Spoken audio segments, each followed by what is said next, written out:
Bonjour à toi, aujourd'hui je vais te montrer comment déléguer efficacement son entreprise pour 0 €. Je suis Amy du blog Marketing on Hills. Aujourd'hui je suis entrepreneur depuis plus de 3 ans maintenant et j'ai appris à déléguer mon travail pour doubler en efficacité. Donc si je te parle de ça, c'est parce que moi personnellement j'ai pris conscience que c'était possible en fait d'augmenter les capacités de travail de son entreprise en fait, tout simplement en sous-traitant, en déléguant son travail. Donc tu peux le faire pour un coût très faible si tu es notamment micro-entrepreneur ou que voilà, tu es dans une petite structure et que tu as pas forcément les moyens de prendre un salarié tout de suite ou un alternant. Sache que tu peux prendre des stagiaires qui vont t'accompagner dans ton entreprise au quotidien. Donc l'avantage, c'est que le coût est très faible puisque, tu as des stages aujourd'hui qui ne te coûtent que rien du tout simplement, et tu peux avoir aussi des stages, d'un peu plus de 2 mois, on va le voir, dans la formation, qui voilà, vont te permettre d'avoir, des stagiaires qui sont là pour une période un peu plus longue, jusqu'à 6 mois précisément et qui vont, ne te coûter finalement pas très cher.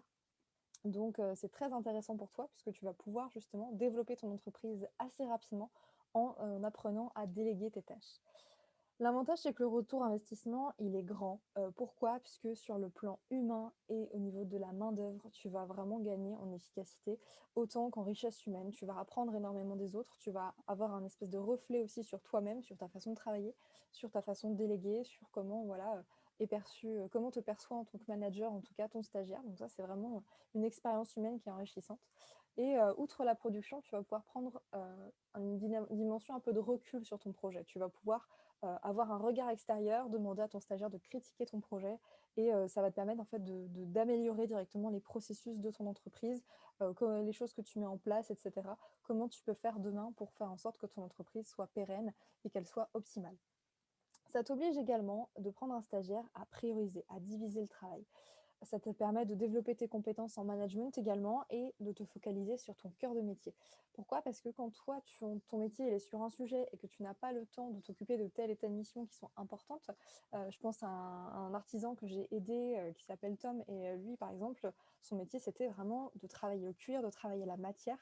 Et il n'avait pas le temps pour sa communication. Donc, je lui ai fait comprendre qu'effectivement, en prenant un stagiaire, il pouvait gagner en efficacité parce que le stagiaire qui avait des compétences sur le sujet, il pouvait maîtriser sa communication et lui se concentrer sur son métier. Donc ça lui faisait gagner énormément de temps parce qu'il pouvait promouvoir son activité tout en se concentrant sur son travail. Donc humainement, ce qui est intéressant aussi, c'est que on va apprendre à transmettre, à partager. C'est vraiment un moment où en fait on va pouvoir s'enrichir mutuellement, on va pouvoir apprendre de l'autre autant qu'on peut transmettre et donc c'est vraiment très enrichissant comme expérience. Donc non seulement vous allez pouvoir gagner en productivité, mais vous allez pouvoir aussi avoir un partage humain qui va être vraiment exceptionnel. Donc je vous invite vraiment à vous renseigner sur cette formation. Je vais vous donner plus d'éléments effectivement dans les détails qui vont être autour de cette formation, de cette présentation. J'aimerais également parler des blocages psychologiques que vous pouvez avoir quand vous allez, commencer à avoir une entreprise et que vous avez envie de déléguer, vous êtes intéressé par le sujet, mais vous ne savez pas trop comment faire, pourquoi. Est-ce que vous êtes vraiment quelqu'un qui peut manager, quelqu'un qui peut, effectivement prendre des stagiaires pour, développer son entreprise?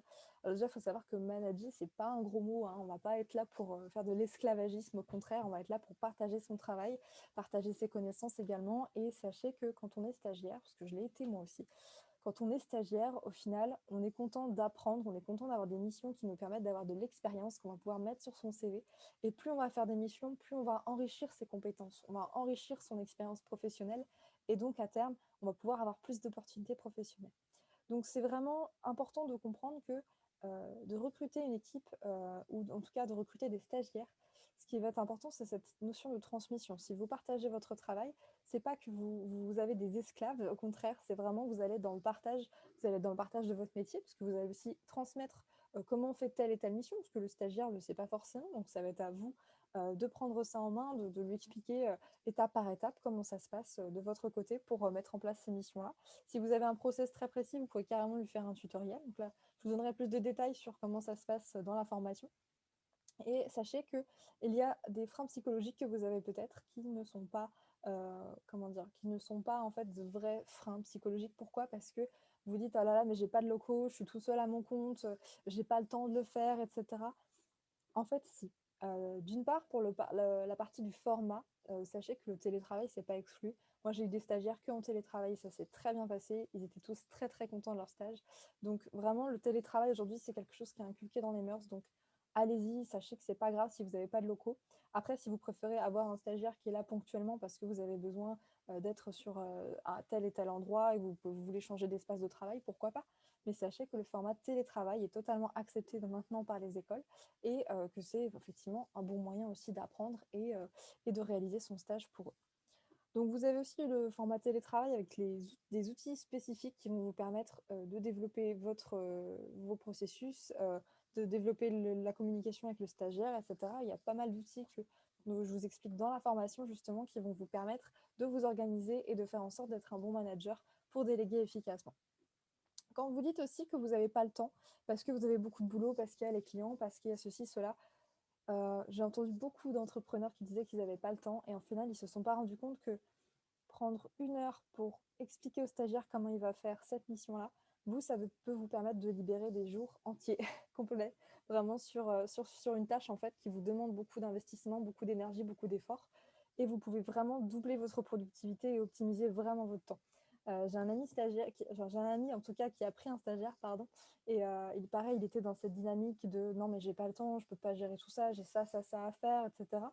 Et quand je lui ai fait comprendre que prendre un stagiaire, finalement, c'était une solution pour lui de gagner du temps, gagner de l'énergie et qu'il pouvait vraiment dupliquer en fait sa productivité, il a fini par prendre quelqu'un et il s'est rendu compte que, ah ouais, en fait, finalement, bah, c'est pas mal parce que ça me permet de faire d'autres choses, alors que ces missions-là qui me prenaient du temps, finalement, je peux les déléguer à mon stagiaire une fois que je lui ai expliqué comment ça fonctionnait.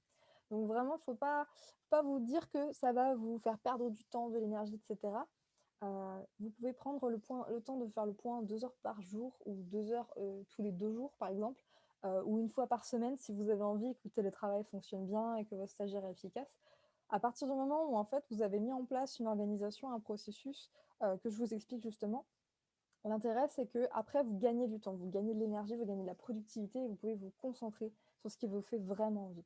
Donc si ça vous intéresse, je vous invite à rejoindre la formation Déléguer efficacement pour son entreprise pour 0 € où je vous explique étape par étape comment j'ai fait moi pour déléguer à mes stagiaires, comment je fais pour prendre même plusieurs stagiaires en même temps, parce qu'il y a des petits bonus aussi dans la formation, et comment je vous explique tous les processus, tous les outils, toute l'organisation que j'ai mis en place, sans oublier les éléments légaux qui sont importants pour comprendre quel est le contexte, quels sont les droits qu'on a quand on prend un stagiaire, quelles sont les obligations. Et effectivement, tous ces éléments-là vont vous permettre, vous, demain, de développer votre entreprise beaucoup plus rapidement et à terme, pourquoi pas, de rencontrer vos futurs collaborateurs.